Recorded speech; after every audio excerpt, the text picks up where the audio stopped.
কথা বলার মন মানসিকতা তো এই মুহূর্তে আমার নাই। আমি আমি জানি যে আমার ছেলে অসুস্থ, আমি তাকে দেখার জন্য আসছি। আমি খুলনাতে চাকরি করি, একটা মসজিদে ইমামতি করি।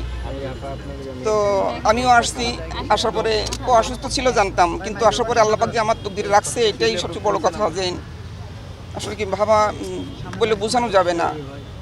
তারপরেও আমি আপনাদের প্রত্যেকের কাছে দোয়া চাই যে আপনারা প্রত্যেকে আমার সন্তানের জন্য দোয়া করবেন। শুধু আমার সন্তানের জন্য না, এই বৈষম্য ছাত্র আন্দোলনে যারাই শহীদ হয়েছে দেশকে সুন্দর সুশৃঙ্খল করার জন্য, দেশের থেকে দুর্নীতি দূর করে, অন্যায় অত্যাচার অবিচার দূর করে যাতে ন্যায় প্রতিষ্ঠিত হয়, এই জন্য যারা দিনের দিকে ধাবিত হয়েছে, সতের দিকে যারা আহ্বান হয়েছে, এদেরকে আল্লাহ পাক হায়াতে তৈয়বা দান করুক, এদের প্রত্যেকে জানিমালে বরকত দান করুক, নেক হায়াত দান করুক।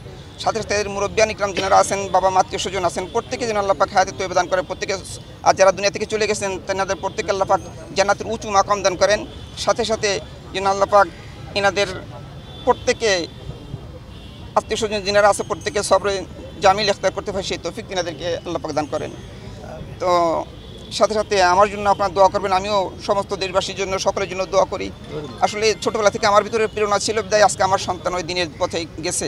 আমি ছোটোবেলা থেকে ওকে মাদ্রাসায় পড়াইতাম, তারপরে ও হেফজও কিছু করছে, এরপরে ও মাদ্রাসা থেকে স্কুলে চলে যায়, ওর ব্রেনে ধরে না। তো আল্লাহ পাক ওকে এইভাবে কবুল করছে। আমি ওর জন্মের আগেই ওর নামটা রেখেছিলাম ইহতেশামুল হক। তো আল্লাহ পাক আপনাদের এই দোয়া কামনা করে আমি আমার বক্তব্য শেষ করছি। আখির দাওয়ানা আলহামদুলিল্লাহি রাব্বিল আলামিন।